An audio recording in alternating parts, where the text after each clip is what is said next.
Past players, past legends, past legends.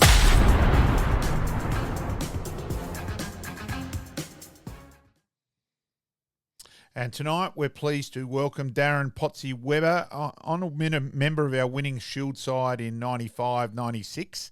We will cover this year's as well, but a few of them got alcoholic poison at the moment, so we'll let them recover first. But Darren played 44 matches, 80 innings, 2,503 runs, highest score of 176, 400s, and average of 34. Welcome aboard, Potsy. Thanks, Robert. Thanks for asking me. Mate, we'd like to get a bit of an overall feeling of what was your first taste of and memories of cricket back in the day, mate? Oh, gee, back when I was a kid? You're talking that far back? Yeah. Probably the earliest memories, I'd say probably Viv Richards, David Hooks, those sort of guys. I actually was fortunate enough to have a game of golf with Greg Chappell a few weeks ago, and he was actually even a little bit before my time, so I don't really even remember watching those guys on TV, but Viv Richards and David Hooks, they were extraordinary. So you progressed through district cricket, always regarded very highly, especially technically, and that go through to your Shield debut, mate.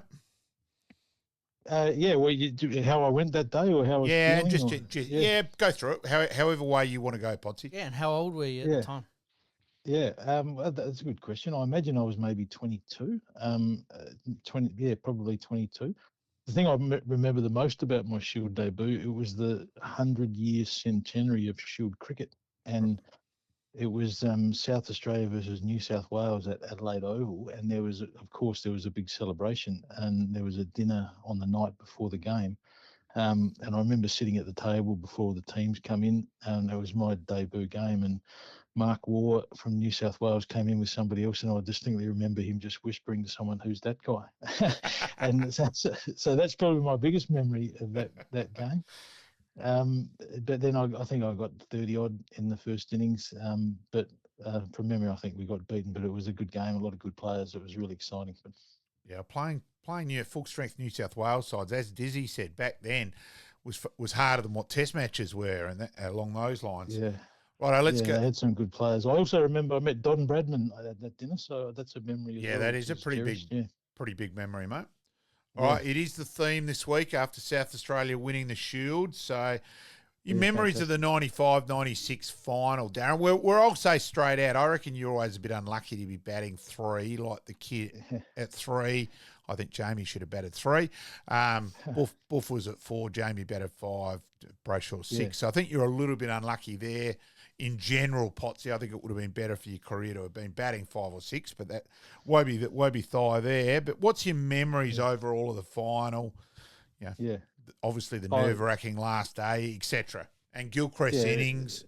It was real good. That's right. And the thing I remember the most was just the excitement. You know, it was just a really exciting time. I mean, as you say, batting at number 3, I didn't have my best personal game, but I was doing my best, and obviously got selected and enjoyed being part of the side.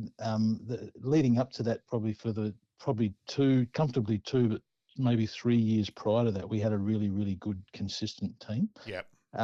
And the thing I probably remember the most was that we just all really got on really well as a team. And as that famous saying goes, a great team beats a team of champions. We'd made the final the year before, unfortunately got beaten in Brisbane. You still should be in the doghouse for that. Bloody Queensland winning their first Shield, Potsy, yes. So, I mean, that was an experience in and of itself. That was amazing. I mean, because obviously the home crowd there were right against us, and we copped a mouthful for 5 days in a row up there.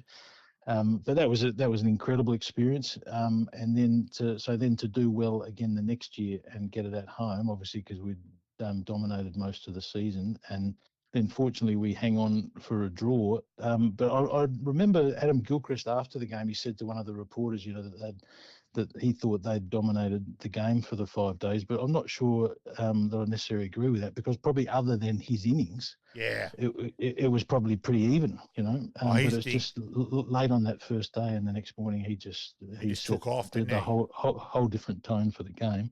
And given that happened, and he was so exceptional, we did really well to get a draw. I think then those of us who followed Shield cricket had said, hey, there's this guy, Adam Gilchrist. He's gone from New South Wales to WA so he can keep. geez, he's pretty special. And a few of us were nodding our head as he was smashing crap out of everything with that temporary grandstand with the rugby then. And his inning. Hiding. Oh, his 189. That's still one of the best innings I've ever seen. Yep. He was just probably incredible. the best I've ever seen. Yeah. And then the last day, Potsy was just, it was just so nerve-wracking the whole day. And, you think the crowd, the countdown of the number of the balls when Shane George and Peter McIntyre were batting and how many people were there at the end. It was incredible, wasn't it? Go wherever you like, I was going to say, let's talk about that and the build-up to that sort of last sort of hour of play where crowd kept streaming in and what the sense of the feeling was around the change rooms. Yeah, to be honest, I don't necessarily remember noticing the crowd get bigger because we're probably just completely focused on the game, And for the longest time, as players and observers, obviously with the tail enders in, you sort of don't dare to hope for the longest time. Yeah. You just sort of think you're waiting for the end to come. Yeah. And then when it gets down to 5 or 6 overs, you potentially start thinking maybe, but you're not really. Yeah. And even down to the last 3 or 4 balls, you're sort of thinking, can this be real? But the tension was obviously through the roof. It was incredible. And then when obviously after that last ball, when the whole crowd came onto the ground, that was remarkable. And it's a credit to the crowd, actually, when you think back. If a lot of people said on the media, on the news, people were in the city and hearing that there were a chance to draw the game. But the fact everyone left their offices and came down when we were 9 down still with an hour to go, that shows a lot of belief, doesn't it, that we were going to get there.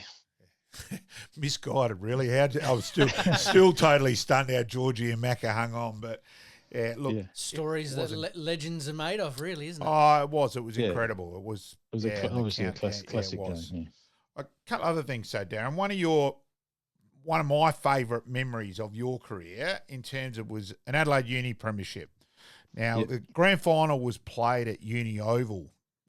I admit I can't remember why, but anyway, played East Torrens at Uni Oval, and so the footy club were in charge of putting the covers on each night. So obviously I was involved pretty heavily in that.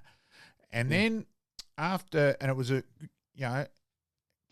Uni had won, in terms of in the rooms afterwards, and Greg Legal Howe started a speech. Now, let's be honest, most guys when they talk 20 minutes, 30 minutes, 40 minutes. Everyone starts to nod off. Yeah. But Legal's speech was sensational. And you were actually next. I don't know if you can remember, Potsy, but you were next to the bin where those big bins where the beer was. And it was just nod at you and you'd pass the beers around. He spoke for over an hour and you could have heard a pin drop. Wow. And so while I remember Swaney getting wickets and that side of things and Uni winning, that speech is something I've never forgotten. And that just thinking, and Hooksy came in and did predict that Swaney would take 200 test wickets. Unfortunately, did his back after that. But your memories of that that's a good summary rule book of that moment. I mean, obviously, anyone who watched the game or might have read about it or heard about it wouldn't have perhaps understood the context of Greg Howe's speech. But just seeing South Australia go 29 years without a flag, I think it was almost like 100 years since. It was a huge number of years. Yeah. And so we were big underdogs, and Greg had been secretary and on the committee of Uni for many years as a passionate supporter, just trying to keep Uni in the comp because we were going to get kicked out of the comp. And then so the fact that we got a good side together under Chris Owen, again, we had a really good team atmosphere, which again is the secret, right? And just have a good team where everyone supports each other. And that was obviously the environment we had for a few years leading up to that flag. And so the fact that Greg had put so much effort in as one of the committee members for Uni to stay in the competition, and then we won, you just couldn't. He didn't have a microphone, but either which way, you couldn't stop him talking, that's for sure. And the thing I remember most about that, he was literally hugging the shield the whole time. Yeah. He just wouldn't let go of it. So that just shows how much it meant to him. And it was a really exciting time. And David Hooks said a few nice words, which was good. And it's interesting when I was saying about David Hooks before, he's one of my heroes when I grew up, and that was one of his last years playing that particular year of district cricket. And I think he might have even stopped state cricket or maybe the year before. But it was when David Hooks actually resigned or retired from state cricket when there was a batting position that came up that I actually got selected the next year. So so that was the opening that got me started. So now you also, Darren, gone through you go through and explain to our listeners the eye surgery you had, Darren, because it was pretty unique, etc. Yeah. Yeah, in fact, I was just sitting in my chair 2 nights ago, rulebook, thinking about how it's amazing that it's still effective. You know, like my eyes haven't deteriorated at all since I had that eye surgery. But I used to wear glasses for short-sightedness, so that means that you can't see things in the distance, right? And obviously that's not much good for picking up the cricket ball. And so I used to wear contact lenses when I was younger playing cricket, but it was often difficult because, you know, you get a bit of dust in your eyes or sweaty or whatever, and sometimes they twist around a little bit in your eye and you'd lose focus. So it was always something I had to manage. And I distinctly remember one game against Queensland where, for whatever reason, I can't remember if it fell out or I lost it, but I only had one contact lens in, and I had to go at the bat. And unfortunately, I got 56 or something. But I must have mentioned it to a reporter at the time, and it got in the advertiser that I was batting just with one contact lens. And that's when this eye surgeon contacted the SACA to see if I'd be interested in this revolutionary laser surgery. So I hadn't heard of it until that happened. But then I met the guy who talked me through it, and we went through it all. And it was a very frightening experience to have a laser, you know, zapping away and cutting at your eye. And it's very painful for a few days, but quite literally after a week, and ever since, I've never worn glasses or contacts ever since. And it's been an amazing benefit to my life, and for a few years while I was still playing cricket. So. Yeah, so talking to your dad, where he said he could remember they're just so nervous beforehand, and but how the surgeon went through the procedure so thoroughly, sort of put you both at ease a bit with, let's have a shot at this, and it's been incredible success. He was very professional, and I distinctly remember him saying, you know, for about 10 or 15 seconds, just make sure you don't take your eyes off that black dot, and so it was pretty highly motivating not to look away. And so a week or so later, you said you were buying, and just right from then onwards, mate, basically. I've never worn glasses or contact lenses ever since. And, you know, in the distance now, like 2-3 kilometres away, I was sitting on my deck. We've got a quite nice view from where I live now. And I can see trees on a ridge, you know, maybe 4 or 5 kilometres away, just quite clearly. So that's just completely different to how I grew up. But would have been interesting if you'd had it earlier then. And that way, who knows how much that would have helped? Who knows? Yeah, who knows? Yeah. Can I ask about your top score against New South Wales there of 145 on December the 9th? 176. Sorry, 176. Yep. In December of 97. Yeah, so that was my second game when I got my highest score. No, sorry, I tell a lie. That was in my second year, and I got that at the Gabba, actually, the 176. Right. And Queensland had quite a good side at that stage, so that was a highlight of my career. I remember guys like Alan Border, Craig McDermott, Carl Rackerman, they were all playing then. And so obviously that's a big thrill to do that. The Gabba wicket, sometimes it can be difficult, obviously. Yep. Yeah, it's about first, it can be sometimes, but then also if it's a little bit dry, it can also be a really good batting wicket. And so I thoroughly enjoyed that game. And it's a real highlight. So Darren, out of that, go through. So who's your, what are you up to nowadays? And in terms of that, but also let's go through the best players you played with, against, all that side of things.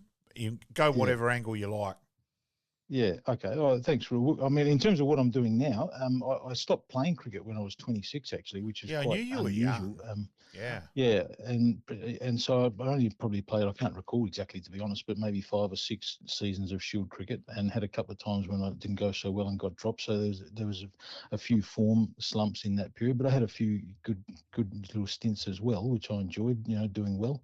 But one of the things which I struggled with a lot for the last 3 years was injuries. I had 3 surgeries on my knees, and for the last 3 years, I couldn't train properly. I couldn't do any running. In fact, ever since I had that first surgery when I was probably 23 or 24, I literally haven't done a lap around the oval ever since. And I'm 55 now, so I still can't run. My knees are pretty well shot.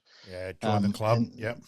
Yeah, so Yes. that really affected my enjoyment of trying to do well at an elite level. Like I remember in those years prior to games, I was having exploratory things like shark cartilage injected into my knees before a Shield game to try and have enough lubrication in my knees just to be able to run and walk. Yeah. So it was not a lot of fun in Yeah. hindsight when I look back. And at around that time when I was 26, I had the opportunity, a really good job opportunity to get into investment banking as a young professional accountant, and so it was a really good career opportunity for me. So it was a crossroads in my life, I guess, when you look back, the decision, do I keep trying to go through what I'm going through and try and play another 8 or 10 years of cricket with it feeling difficult, or do I take this other opportunity? So that's what I did back then, was I went with my career. And when you look back now as a sort of, 50 Sensible odd decision, something mate. sort of Yeah. Yeah, I'm happy with that decision now Yeah. because I learn a lot and have done really well with those skills I've learned in my life. Having said that, I really miss the elite level competition and the way you get tested against those guys that are obviously sensational cricketers. And a lot of people that end up playing for Australia and having great careers, when you think back now as an older guy looking back, it was obvious that the guys that did really well were just a little bit better than everyone else, and so it's not surprising to have seen all the people I played with, the guys that have gone on and done really well. So that's what I did since I've left cricket. But in terms of the best players I've played against or with, And with, yep. Yeah, no doubt. I played a lot of cricket with Jamie Siddons, but to watch that guy's intensity, just his intent in terms of training and commitment to excellence, he could have easily had a completely different career, had he potentially have got picked for Australia earlier in his career.